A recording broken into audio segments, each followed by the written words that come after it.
Selamat datang di MRF Football, channel yang akan membahas berita seputar Manchester United.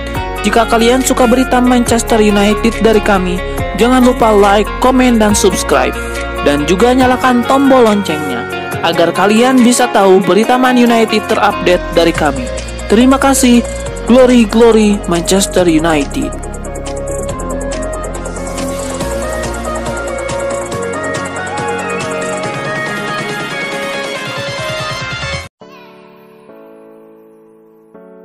Erik ten Hag dikabarkan melakukan tindakan kejam dengan mengusir Cristiano Ronaldo di hadapan skuad Manchester United. Tindakan itu dilakukan Ten Hag dalam pertemuan tim Kamis pada 18 Agustus 2022 pekan lalu. Kini seperti dilansir The Sun, Erik ten Hag rupanya memanggil para pemain untuk bertemu pada Kamis sepekan lalu. Pertemuan itu diklaim berlangsung selama 2 jam. Dalam kesempatan itu, Ten Hag mempersilahkan anak asuhnya untuk menyampaikan apapun keluh kesah mereka menyusul 2 kekalahan beruntun di 2 pekan awal. Pada pertemuan inilah, Ten Hag pertama kali menyampaikan rencananya untuk mencadangkan Ronaldo dan Maguire dalam laga big match kontra Liverpool. Cristiano Ronaldo sendiri kabarnya tidak mengeluarkan sepatah kata pun. Sementara itu, Ten Hag menggunakan kesempatan ini untuk mengkritik para pemainnya yang ia anggap tampil buruk. Secara khusus, Ten Hag merasa kesal dengan sikap Ronaldo yang ia anggap mengancam kinerjanya di MU. Seperti diketahui, CR7 diklaim ngotot ingin hengkang ke klub lain. Satu tindakan Ronaldo yang membuat Ten Hag marah adalah ketika ia berjanji akan melakukan wawancara untuk menjelaskan apakah yang sebenarnya terjadi pada musim panas ini. Ten Hag pun ingin agar Ronaldo segera pergi dari skuadnya. Ten Hag menegaskan kepada skuadnya bahwa semuanya akan dilakukan dengan cara dirinya. Jika ada pemain yang tidak suka atau tidak mau bermain untuknya, maka Erik ten Hag akan mempersilahkan sang pemain untuk bicara dan kemudian mereka bebas untuk meninggalkan klub. Manajer Manchester United Erik ten Hag membeberkan rencana timnya di sisa bursa transfer musim panas ini. Ia memastikan setan merah masih akan berburu beberapa pemain baru sebelum bursa transfer ditutup. Erik ten Hag menegaskan bahwa timnya tidak akan melakukan pembelian panik. Ia menyebut bahwa MU hanya akan mendatangkan pemain berkualitas di sisa bursa transfer kali ini. Pada kesempatan yang sama, Ten Hag diminati konfirmasi mengenai rumor penjualan Axel Tuanzebe, Phil Jones, dan Brandon Williams. Ketiganya santer disebut akan cabut dalam waktu dekat ini. Erik ten Hag menyebut bahwa ketiga pemain ini kemungkinan besar akan bertahan di timnya. Manchester United kembali harus gigit jari pemain incarannya. Benjamin Pavard disebut menolak untuk tawaran setan merah untuk pindah musim panas ini. Dalam beberapa pekan terakhir, MU sedang mencari bek kanan baru buat didatangkan. Pavard dinilai sosok yang tepat untuk direkrut pasukan Erik ten Hag tersebut. Akan tetapi berdasarkan laporan The Sun, Pavard ogah pindah ke Old Trafford. Pesepak bola berusia 26 tahun tersebut memutuskan tetap setia bersama Bayern Munchen. Padahal Pavard kesulitan menembus tempat utama di Bayern Munchen. Sosok berpaspor Prancis tersebut lebih sering menghangatkan bangku cadangan karena kalah bersaing. Hanya saja Benjamin Pavard memilih tetap bertahan bersama Bayern Munchen. Ia masih mau berusaha untuk mendapatkan tempat reguler di skuad Julian Nagelsmann. Demi mendapatkan Pavard, MU dikabarkan sudah menghubungi Bayern Munchen. Klub yang gagal belaga di Liga Champions 2022-2023 tersebut telah menyiapkan 30 juta euro.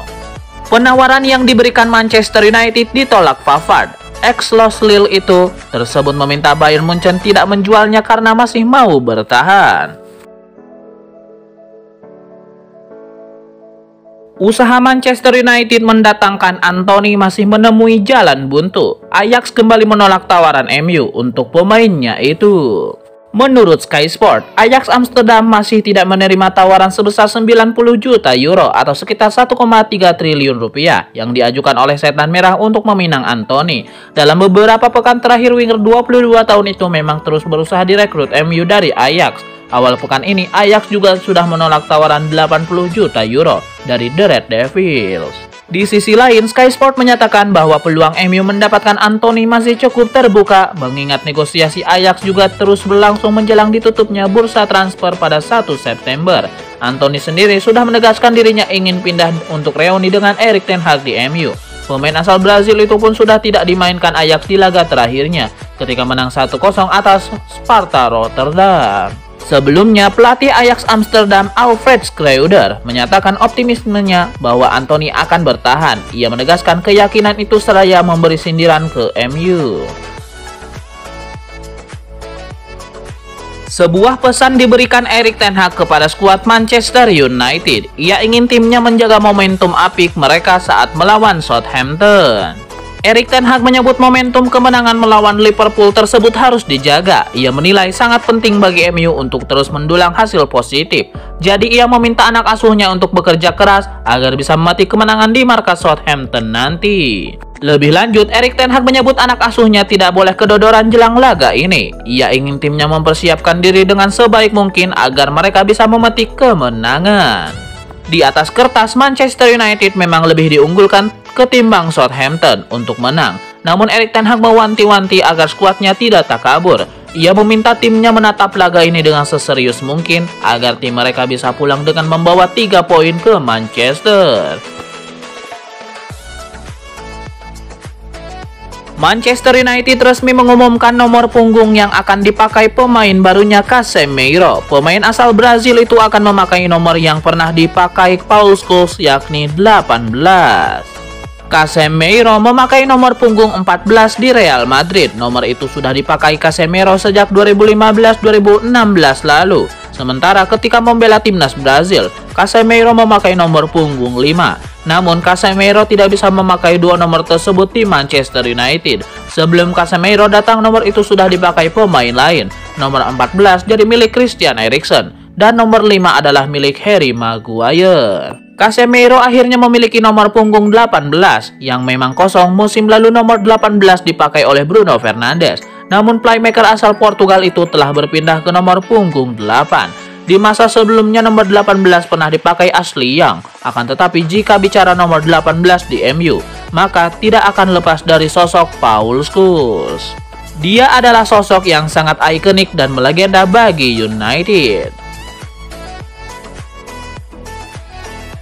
Ada kabar kurang baik bagi Manchester United. Penyerang mereka Anthony Martial dikonfirmasi kembali mengalami masalah cedera.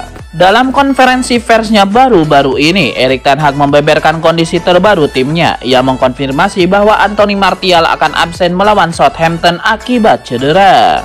Ketika ditanya apakah akan ada perubahan dalam starting line-up MU melawan Southampton, Erik ten Hag memilih untuk bungkam. Ia menyebut bahwa susunan pemainnya baru akan ia umumkan sesaat sebelum pertandingan dimulai. Dengan cederanya Martial, Cristiano Ronaldo berpotensi untuk menjadi starter di partai ini. Namun ten Hag juga punya opsi untuk memainkan Marcus Rashford sebagai penyerang tengah, seperti yang ia lakukan saat melawan Liverpool. Erik ten Hag tidak mau menjawab pertanyaan salah satu wartawan jelang laga Southampton versus Manchester United. Apa sebabnya? Dilansir Daily Mail, Erik ten Hag tidak mau menjawab pertanyaan dari Gary Cotterill, reporter senior Sky Sport dalam konferensi persnya jelang laga Southampton versus MU. Entah apa sebabnya, namun Cotterill dan ten Hag punya cerita sejak akhir musim lalu. Semua berawal dari sikap Erik ten Hag. Usai laga MU melawan Crystal Palace di Selhurst Park akhir musim lalu, Cotterill sempat ingin mewawancara ten Hag yang datang langsung menyaksikan setan merah. Namun reporter Sky Sport itu dihalangi bodyguard. Kemudian Cotterill sempat kedapatan membuat cuitan di Twitter yang dianggap meledek Erik ten Hag. Cotterill menulis kalimat _karma. Usai Manchester United arahan Erik ten Hag dipermalukan Brentford 0-4 di pekan kedua Liga Inggris, Cotterill kemudian menganggap Erik ten Hag kesal dengan tersinggung kepadanya. Rafael Varane akan bikin Harry Maguire dicadangkan lagi saat Southampton versus Manchester United. Keputusan ini disampaikan sendiri oleh pelatih Manchester United Erik ten Hag menjelang lawatan ke St. Mary's Stadium pada Sabtu 27 Agustus 2022. Erik ten Hag mengambil keputusan berdasarkan performa gemilang The Red Devils saat mengalahkan Liverpool 2-1 Selasa 23 Agustus 2022. Sebelumnya, Harry Maguire selalu bermain sebagai starter dalam dua laga terdahulu Liga Inggris 2022-2023. Erik ten Hag berkata tidak selamanya predikat kapten bisa membuatnya untuk selalu tampil dalam satu pertandingan. Sama dengan lainnya, dia harus bersaing dengan rekan-rekannya untuk mendapatkan tempat utama. Ketika laga melawan Liverpool, Bruno Fernandes sebagai pemegang ban kapten menampilkan permainan yang baik. Di sisi lain, bek tengah yang dipimpin Rafael Varane dan Lisandro Martinez menunjukkan kondisi yang solid. Meski begitu, Erik ten Hag tidak menutup kemungkinan untuk menjadikan Maguire sebagai opsi pengganti, sebab menurutnya Maguire masih bisa bersaing dengan pemain belakang lainnya. Erik ten Hag juga mengkonfirmasi bahwa belum ada wacana untuk menggantikan secara permanen peran kapten dari Maguire. Menurutnya, Maguire tetap berhak memegang ban kapten meski ada beberapa pemain lainnya yang juga layak. Manchester United dilaporkan segera menuntaskan transfer kelima mereka di musim panas ini. Setan Merah akan mengangkut Martin Dubravka dari Newcastle United. Menurut laporan Fabrizio Romano, United tidak mendapatkan kesulitan berarti untuk merekrut Dubravka karena sang kiper ingin pindah dari Newcastle United. Ini disebabkan posisinya sebagai kiper utama The Magpies telah tergusur. Posisi itu kini ditempati kiper anyal Newcastle United, Nick Pope. Alhasil, ketika MU menawarinya kesempatan untuk pindah, ia tidak berpikir dua kali karena jam bermain yang ia dapatkan berpotensi lebih banyak karena MU akan bermain di Liga Eropa. Fabrizio Romano juga menyebut bahwa proses transfer Dubravka sudah hampir kelar. Manchester United dilaporkan sudah memasuki tahap akhir negosiasi dengan Newcastle United. Skema yang akan diambil United adalah mereka akan meminjam Dubravka selama 1 musim. Di akhir masa peminjaman, United diberi opsi untuk membeli sang kiper secara permanen. Nantinya United hanya perlu membayar 5 juta pound sterling untuk mempermanenkan jasanya. Ada kabar baru mengenai spekulasi masa depan Cristiano Ronaldo. Agen sang penyerang dilaporkan mencoba untuk memboyong penyerang Manchester United itu ke AC Milan. Menurut laporan Gianluca Di Marzio, Jorge Mendes mencoba untuk membawa Ronaldo ke AC Milan. Skema yang ia tawarkan adalah barter pemain. AC Milan bisa mendapatkan Ronaldo sebagai gantinya. Ia akan membantu United untuk mendatangkan Rafael Leao dari AC Milan. Langkah ini diambil karena Mendes tahu MU butuh penyerang baru. Kebetulan Leao merupakan salah satu klien Mendes, jadi ia siap membantu barter pemain ini terjadi. Namun, laporan yang sama mengklaim bahwa ide Mendes ini ditolak mentah-mentah oleh AC Milan. Ini disebabkan AC Milan tidak tertarik merekrut Ronaldo karena gajinya kelewat besar dan jika mereka merekrutnya, sang penyerang hanya akan jadi beban bagi keuangan mereka. Di sisi lain, AC Milan menganggap Rafael Leao adalah bintang masa depan mereka, jadi mereka ogah berpisah dengannya.